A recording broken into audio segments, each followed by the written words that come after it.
the end of the year. This is the 30th, I believe. And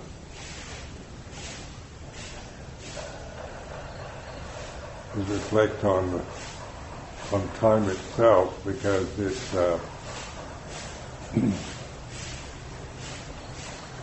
I found, a lot of insight came through contemplating time, and how so we're committed to time as our reality.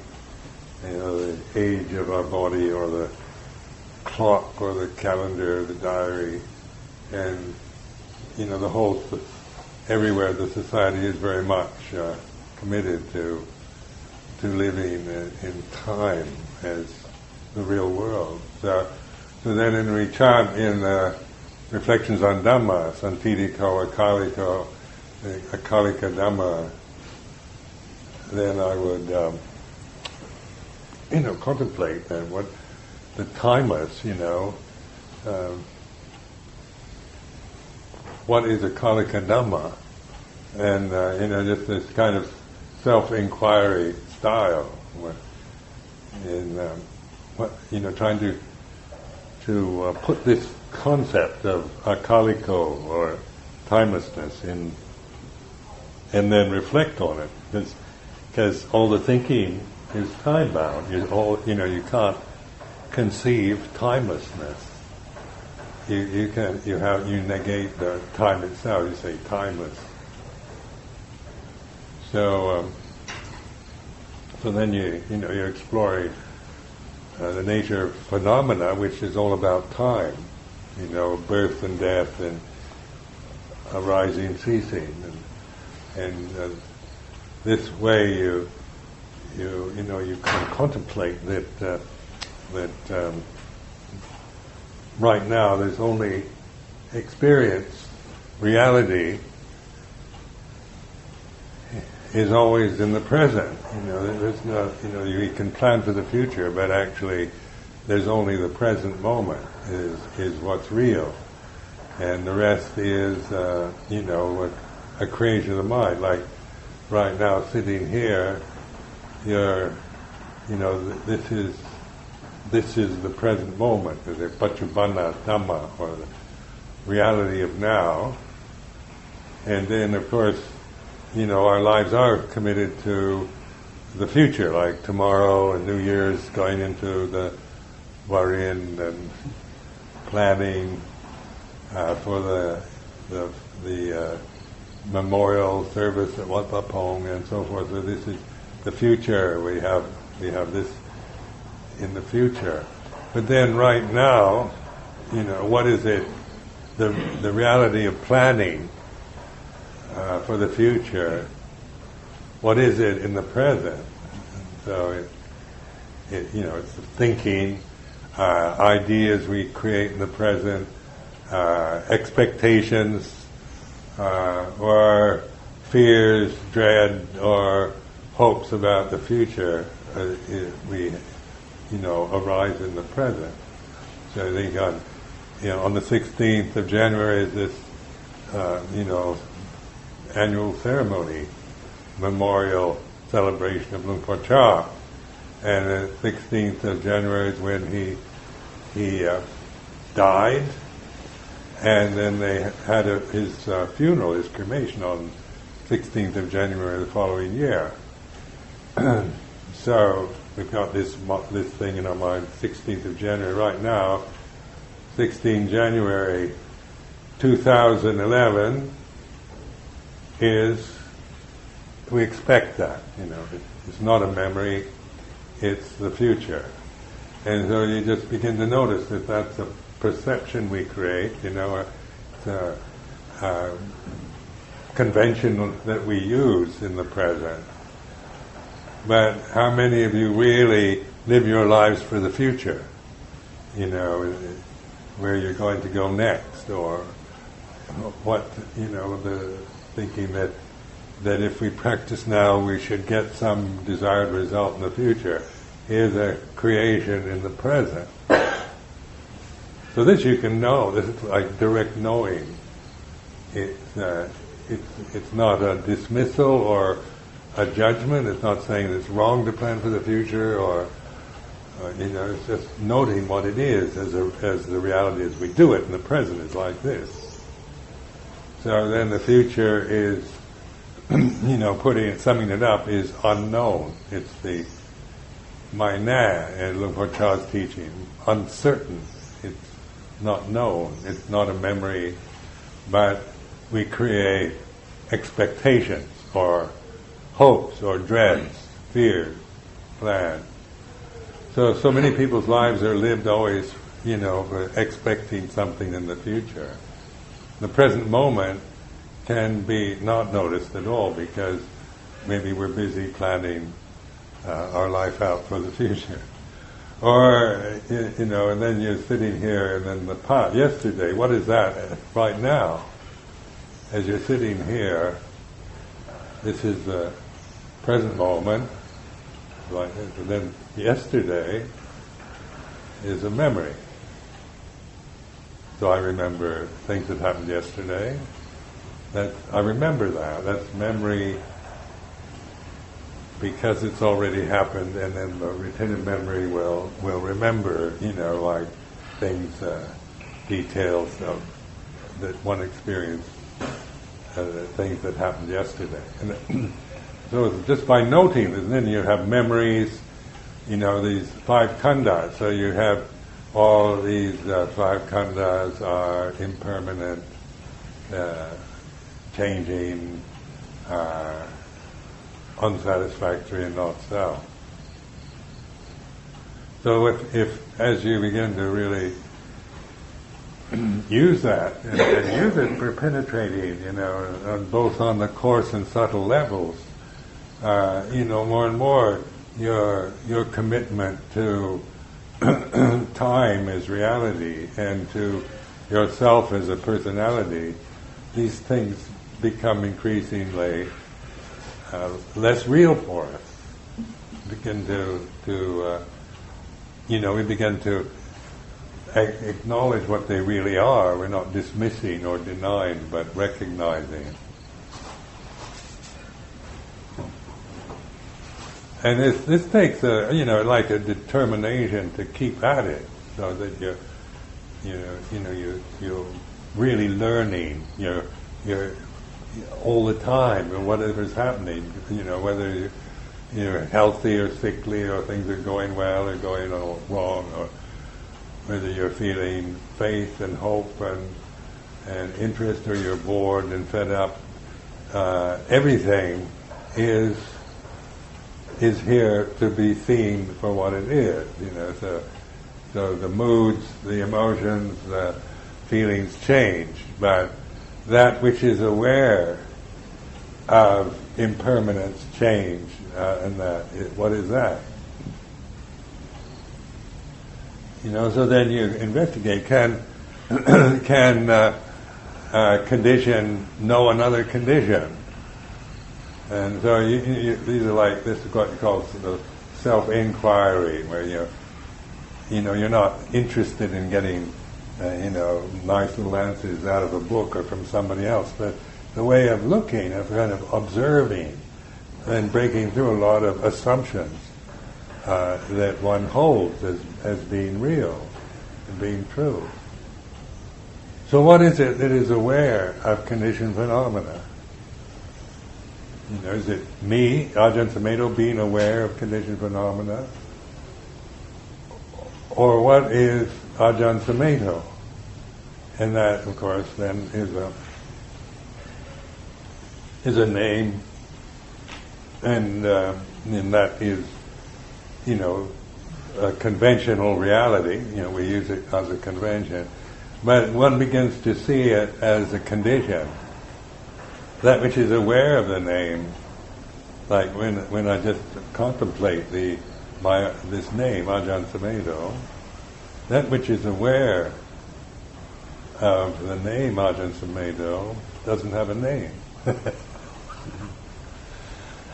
So, and Ajahn Sumedho is convention. So you have what they call conventional reality, samuti satya, and paramatta satya. So then that which is aware of the name, aware of the body, aware of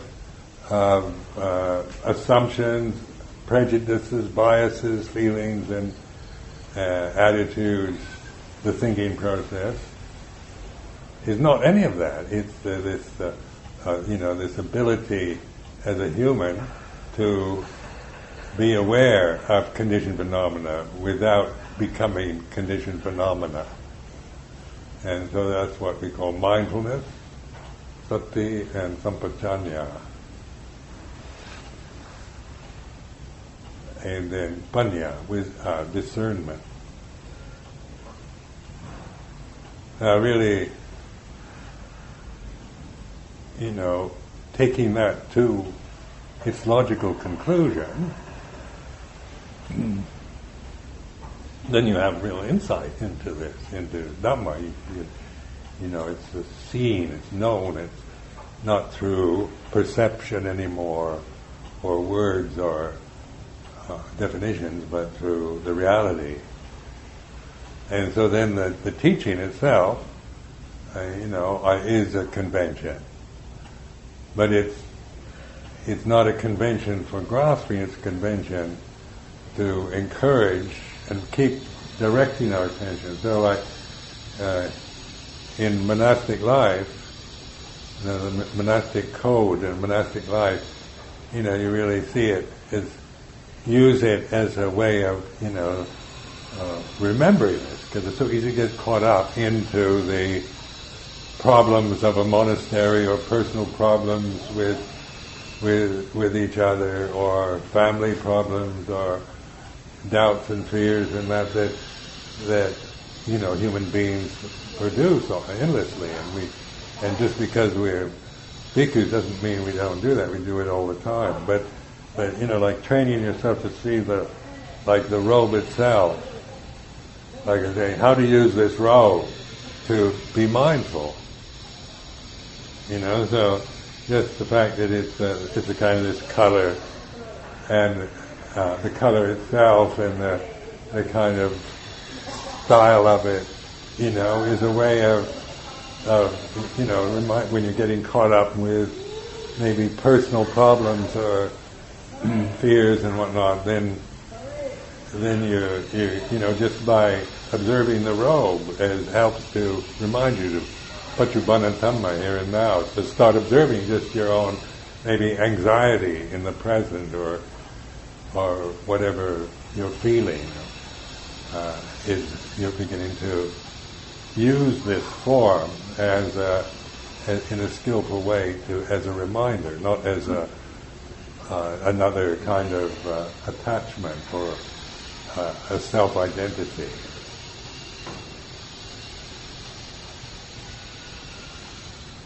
So that, how to use this tradition for awareness. It's up, each one of us has to, develop we all have our own vipaka karma to live with. So what I'm saying, I'm not expecting you to do what I've done, but it's more like an example of how to use the way you are, the kind of character tendencies and both the virtues and the vices and whatnot as a way of awareness. And how to use this convention that we all, have taken on, so that it is encouraging. It's using it skillfully for awareness rather than for just become another habit or another identity. So also, in the monastic life, it's based on, it's a structured existence. So you have the senior, the junior, and the new monks, and the novices, and all these. These are, kind of part of a structure that is the nature of phenomena. It has all phenomena is hierarchical. Some are higher, lower, older and younger, and taller and shorter, and things like this. So then, out of ignorance, we had to identify with maybe our heights, with our age, with our seniority or juniority, or whatever. And then we're just caught in the worldly habit, attachment to conditioned phenomena. In this life, it's a constant kind of informing oneself, like Luang Por Chah is always saying, informing your consciousness with wisdom. Is like our, we're conscious beings, but through avijja or ignorance, we can have all kinds of strange ideas and prejudices and fears and desires that we believe in and commit ourselves to, like concepts of time and cultural identities and so forth. But in seeing that this is conventional reality, and then our refuge is not in convention but in this awareness. So this three refuges, Buddha, Dhamma, Sangha, is another skillful way of reminding yourself. So actually, there's nothing to fear as you begin to recognize even fear, even your tendency to be frightened or be caught up in dread or fear about the future or yourself, or doubts about yourself, worries about yourself. These are conditions that arise and cease in the present, and your relationship to them is one of knowing them, not judging them. It's not about commenting or criticizing, but recognizing. So like this knowing, and then using, like the Buddha's teaching, Four Noble Truths, especially that's the main one, is something to use to remind, not something to just grasp as an end in itself. So then, like a completely crazy psychotic person is still conscious, but informed, but that person is caught up in just overwhelmed by delusions. And then the awakened individual you can have crazy, irrational states of mind, but you're aware of them. So it's not like, we always have reasonable Dhamma-type thoughts or feelings or emotions, but we, as our vipaka kamma matures, we have to go through various strong fears or maybe obsessions and whatnot that we begin to see, as in terms of all conditions are impermanent, rather than some kind of personal defect or, making it into some kind of doubt and worry and anxiety and identity with yourself. So, this is where you begin to realize what fearlessness is. As long as there's that ignorance motivating us, then there's a lot to fear, because the conditions change, and how much control do we have over the environment and even our own minds and bodies? But so on that level, fear is a kind of existential reality in this realm. This is a fear realm. Fearlessness then is not in destroying or denying, but in awakening, because you realize that even fear itself is an object in consciousness. You begin to be the knower of the fear rather than the frightened person. And you see for yourself. You have a choice. Are you going to be this frightened person or be the knower of fear? And then more as you keep asking this question, then you begin, of course, there's not really a choice. Just let go of fear. You're not annihilating it, but you're no longer deluded, caught up and hypnotized by fearful conditions. So that's all for this morning.